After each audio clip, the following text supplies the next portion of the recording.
A lot of questions that I get are, first time investors or they're long time real estate investors, but it's their first time entering the short term rental market. Hmm. And so, how do we look at these investments? So there's actually some market research websites out there that are a really good place to start. I wouldn't use them as the Bible, but it's a good place to start to get information. My favorite is AirDNA, which a lot of folks use. There's also Mash Advisor, but AirDNA actually comes with like a heat map, and you can actually look. Okay, I live in Fort Worth. I'm looking at rentals in kind of this general area. What does my competition look like? What kind of money are they making? What do they look like? How can I differentiate myself? So everybody's always asking me, okay, like where do I get into these rentals? What's the best city? What's an underserved market? And the reality is if it was 10 years ago, we could have answers to those questions. But now the market is so saturated Yeah. that it's not about that. There's meat on the bone in every city.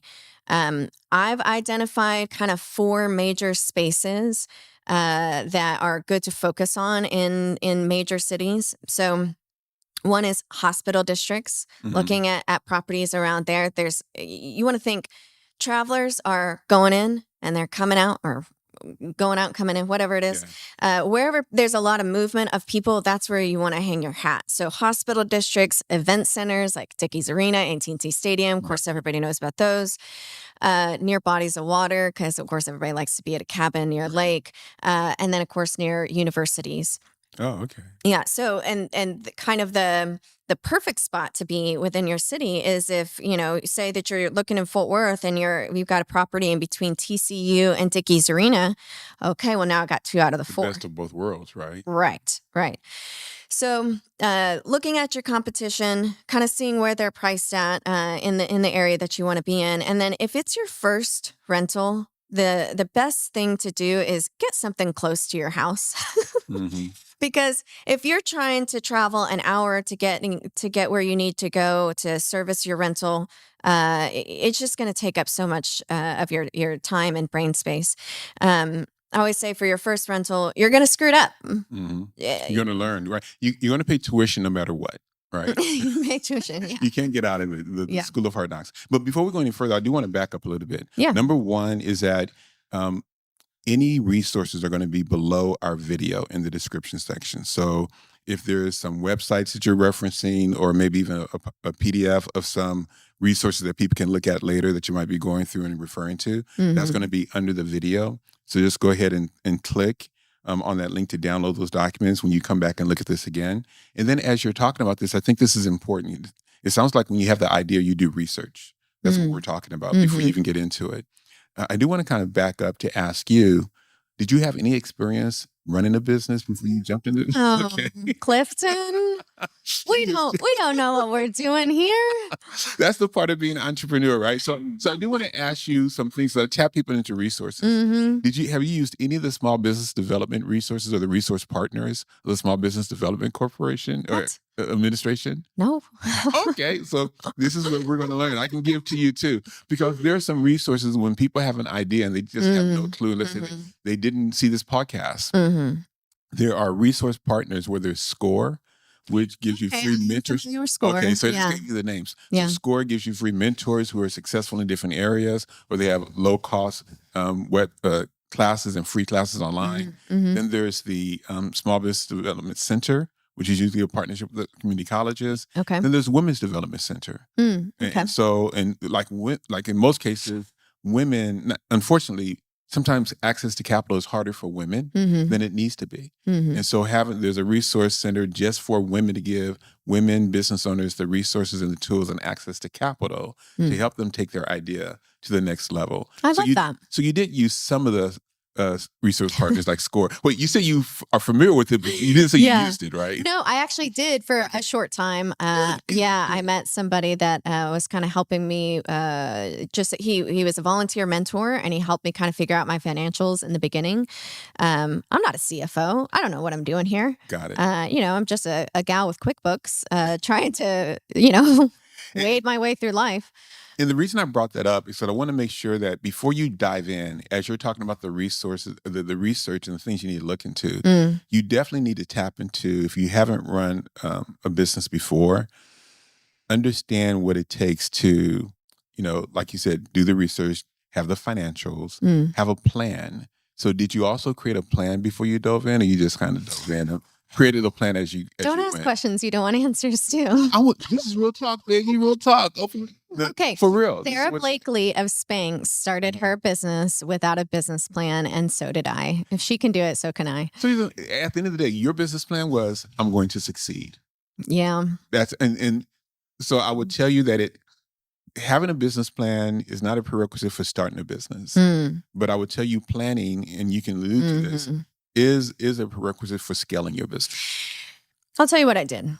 I focused on my personal development at Mhm. first. Okay. Good move. Yeah, there are some books out there that I highly recommend.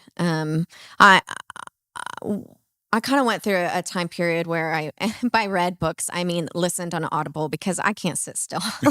Got it. Whenever I listened to books, there were certain ones that I really took big ideas away from. And then, it's a lot of sorting through information, what's going to work for you. But, I really loved Atomic Habits. That's a big one. Yes, that is a big one. The most impactful book for me, though, was Never Split the Difference, which a lot of folks know is FBI negotiator. He kind of talks about like different negotiation tactics, and I've taken that into my business as well. So personal development was really the first step for me, because I didn't know what this business was going to look like. I started off calling myself a consultant. And then many steps later was here at, property management.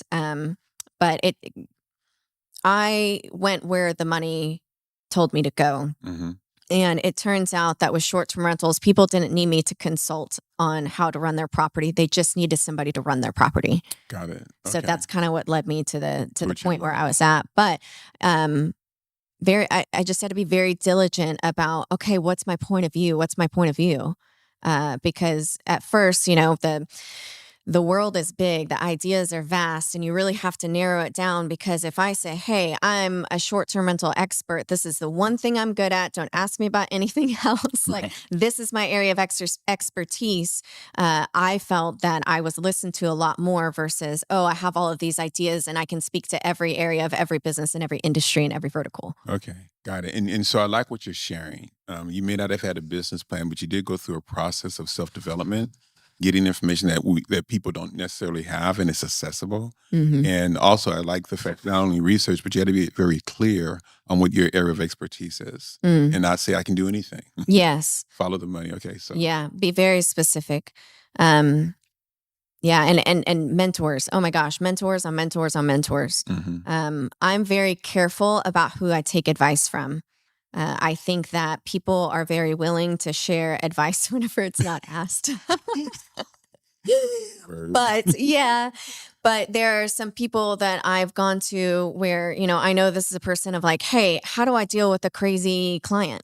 Mhm. Like I know there are certain people that I can call on with that. There are certain people I'm like, oh, I don't know how to bill for this. How do I do this? And it's been so helpful to have a network of other business owners around me that I can call and just shoot the shit with, Yeah, and learn from, right? Yes. So another person was telling me the importance of human connection. Yeah. I was just talking to some friends of mine about nothing of significance can ever be done alone. You got, and you don't have to know somebody. So reading a book like the book Atomic Habits helped coach you to make sure that you were doing the things that you needed to do, and really, having a thought process of what are the ways of thinking that makes these tasks that need to be done more automatic. That's right. Yeah. And I'm inherently a lazy person. So you know thyself. I don't want to get up in the morning. I want to take naps. Like it's funny. I started my own business, I think, because I am a lazy person. Being chained to a desk was never for me, because I can't even sit down and read a book. I can't sit down and work at a computer for 12 hours. But in my mind, if I can own my time better, then I can create more time to be lazy. So that's part of your why. That's part of my why. Part of your why. Yeah, I like that.